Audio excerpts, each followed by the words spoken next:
pemirsa, masih bersama saya Syifa Aulia dalam Berita Kaltim hari ini. Kembali kami sampaikan 3 berita utama Kaltim hari ini. Sejumlah pelajar di SMA Negeri 3 Samarinda terluka setelah balon yang mereka gunakan untuk merayakan hari jadi sekolah meledak. Sejumlah pesawat tempur berlatih untuk kesiapan formasi saat HUT ke-79 RI yang dipusatkan di Ibu Kota Negara Nusantara. Demi menunaikan janjinya, seorang pria berjalan kaki dari Madiun, Jawa Timur menuju IKN di Sepaku, Penajam Pasir Utara.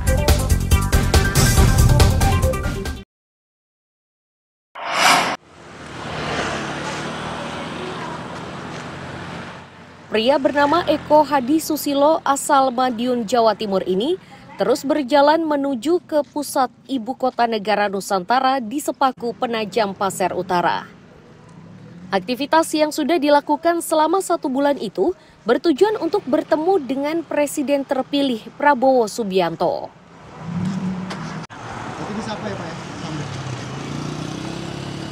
Jalan kaki yang dimulai dari kampung halamannya Rejo Mulyo, Madiun itu mulai dilakukan sejak 14 Juli 2024. Perjalanannya berlanjut dengan kapal laut menuju ke Banjarmasin, Kalimantan Selatan. Dari tempat itulah jalan kaki di Pulau Kalimantan dimulai, hingga akhirnya ia tiba di Penajam Pasir Utara.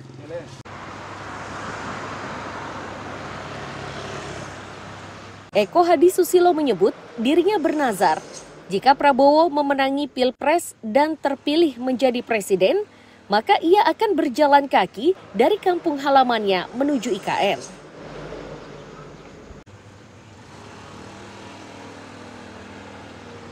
Iya, kami jalan kaki dari Madiun ke IKN Nusantara itu pertama saya punya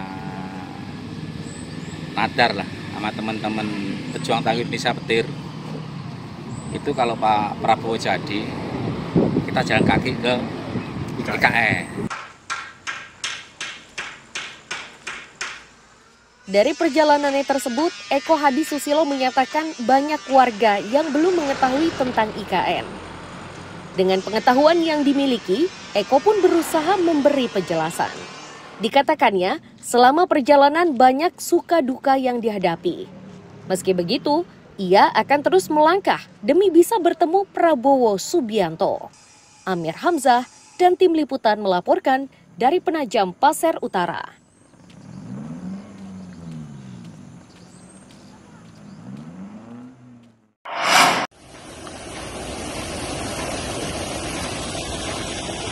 Luapan air ini diduga dampak dari kebocoran pipa air di kilometer 5 Balikpapan Rabu siang. PDAM secepatnya menerjunkan pekerjanya untuk memeriksa. Hasilnya, pipa berukuran 600 mm didapati bocor. Direktur Utama Perumda Tirta Manuntung Balikpapan atau PTMB Yudi Saharudin menyatakan, pasokan air bersih ke beberapa wilayah saat ini masih terhambat. Kawasan yang terdampak itu mulai dari Balikpapan Utara, Balikpapan Barat, dan sebagian Balikpapan Selatan.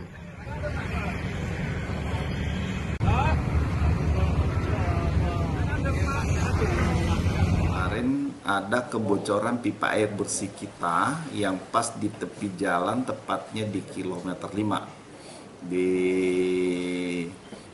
samping Hotel Platinum. Nah, kita identifikasi kebocoran setelah banjir kemarin. Nah, ada pipa yang keluar air yang tidak terlalu banyak, lalu kemudian kita cek semakin membesar. Makanya kita mengambil inisiatif untuk menutup sementara aliran yang menutup valve yang sebelum kebocoran itu. Nah, saat ini lagi dilakukan perbaikan, sudah berkoordinasi dengan PU dalam hal ini BP2JN untuk melakukan perbaikan di jalan karena itu cukup mengganggu nanti. Beberapa tempat, tapi khususnya di utara harusnya sama barat ya. Sebagian juga ED yang ke selatan untuk support. Tapi tidak terlalu banyak berdampak ke selatan, yang dampaknya itu ke utara sama barat yang mungkin sangat berasa.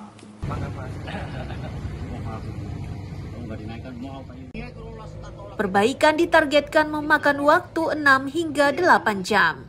Selama masa tersebut, pasokan air berjumlah normal. Amir Hamzah dan Riani Mantini melaporkan dari Balikpapan.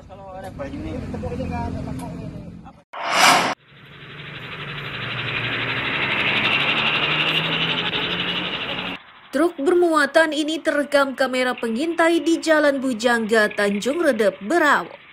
Truk tersebut bebas melintas setelah portalnya dilepas. Ini menyebabkan warga resah. Siap.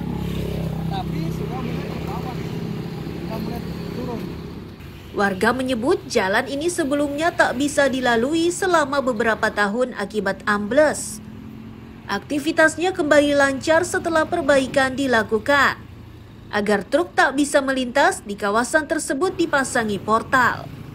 Kini semua truk leluasa melintas setelah portalnya lepas akibat ditabrak.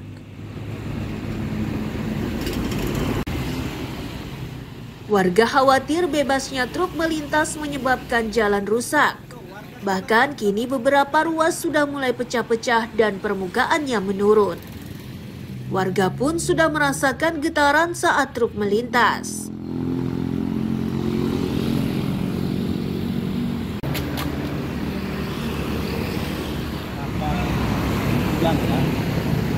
Minta supaya pertama ini dari dinas perhubungan lah, supaya di kendaraan-kendaraan yang besar yang melintas di sini supaya ditertibkan, karena kondisi jalan sudah parah. Ini berapa titik sudah ada penurunan. Nah, kami kan tidak menginginkan yang kejadian tahun 2016 ini kembali. Kasihan juga masyarakat ini. Maka terus terang saja jalan ini adalah jalan vital, Pak. Jalan vital, kita tidak melarang atau tidak mencegah masyarakat yang mempunyai kendaraan berbadan kecil atau city car untuk berlalu lewat di bawah ini. Akan tetapi manakala kendaraan yang bertona sebesar itu lewat di wilayah ini, maka akan memberikan dampak getaran terhadap rumah-rumah yang ada di sekitaran jembatan ini. Jadi itu yang kami khawatirkan, takut terjadi kejadian seperti tahun 2016 wilayah ini longsor. Nanti kita kasih dokumentasinya. Ini sebenarnya bukan masalah jembatannya, tapi masalah daerahnya ini yang memang daerah rawan longsor.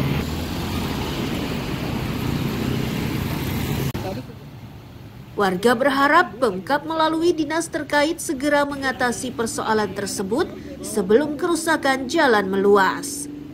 Miko Gusti melaporkan dari Kabupaten Berau.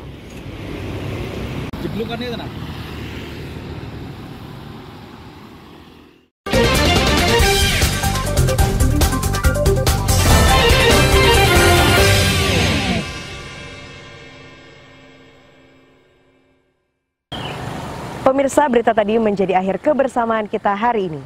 Saya Syifa Aulia pamit undur diri. Selamat pagi dan sampai jumpa.